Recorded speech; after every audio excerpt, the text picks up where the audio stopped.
साथियों नमस्कार, मैं दिलीप बिदावत कुर्जा चैनल में आपका एक बार फिर गण्यमान स्वागत है।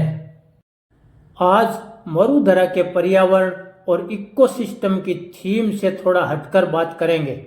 आज बात करेंगे देश में ताजमहल के बाद पर्यटकों द्वारा सबसे ज्यादा देखे जाने वाले और देश के मेहनत कशों द्वारा निर्मित ऐतिहासिक धरोहर मैसूर पैलेस के बारे में।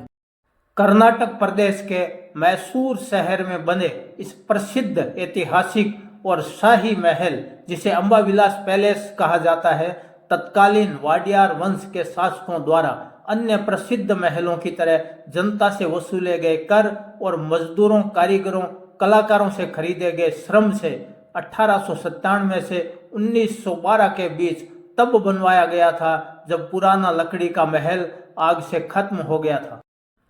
इसे बनाने में इन श्रम साधकों की कई पीढ़ियां खपी थी। यह अलग बात है कि निर्माण के इतिहास में उनका कहीं नाम नहीं है जिन्होंने इसका सृजन किया।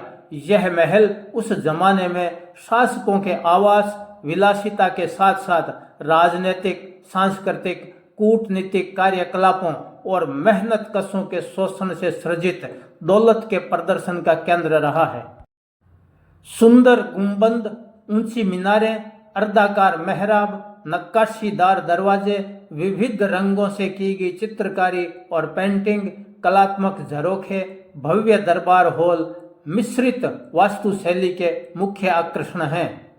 महल का डिजाइन जरूर अंग्रेज आर्किटेक्ट हेनरी इरविन ने किया, लेकिन इसमें भारतीय शिल्प कला की आत्मा को बरकरार रखा गया।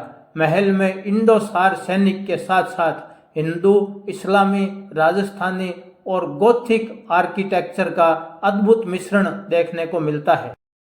मुख्य प्रवेश द्वार पर ब्रिटिश मूर्तिकार रॉबर्ट विलियम कोल्टन द्वारा बनाए गए कांस्य बाग शक्ति के प्रतीक हैं। गुड़ियों का मंडप, जहां पर गुड़ियों को पूजा जाता है, मूल रूप से दशहरा पर्व पर प्रदर्शित करने के लिए बनाया गया है। मैसूर में दशहरा के दौरान गुड़ियों की पूजा करने की एक परंपरा है। इस दौरान हर घर में गुड़ियों को शानदार ढंग से सजाया जाता है। यह परंपरा आज भी विद्यमान है। महल के अंदर अत्यंत भव्य और मूल्यवान सोने का सिंहासन है, जिसे जनता के दर्शनार्थ दशहरा उत्सव की झांकी में प्रदर्शित किया जाता है। इस सिंहासन में अत्यंत सुंदर नक्काशी और रत्न जड़े हैं। मान्यता है कि यह चोल वंश के समय का है और इसे देवी चामुंडेश्वरी के आशीर्वाद से वाडियार शासकों ने प्राप्त किया था। इसकी भव्यता, सुंदरता, कलात्मकता को देखने प्रतिदिन हजारों पर्यटक आते हैं। मैसूर के प्रसिद्ध दशहरा जुलूस में देवी चामुंडेश्वरी की मूर्ति को सिंहासन पर लाया जाता है। बेहद सुंदर सार्वजनिक दरबार हॉल एवं ऊपरी मंजिल पर महिलाओं द्वारा सार्वजनिक दरबार की गतिविधियों को देखने के लिए बनाए गए झरोखेदार महल बने हैं। यहाँ राजा और उनके निकटतम सलाहकार राज्य के मामलों में चर्चा करने के लिए मिलते थे। साथ ही आम जनता से वार्ता भी यहीं की जाती थी।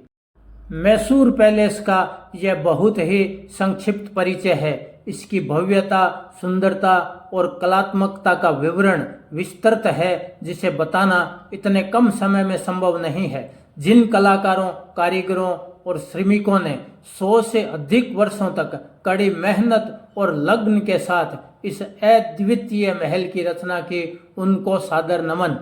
यह जानकारी कैसी लगी कमेंट में जरूर बताएं। समय समय पर नई जानकारियां देने का प्रयास जारी रहेगा। जानकारी अच्छी लगी है तो वीडियो को लाइक व शेयर करें। चैनल को सब्सक्राइब कर सहयोग प्रदान करें। अगली कड़ी में फिर मिलेंगे। धन्यवाद।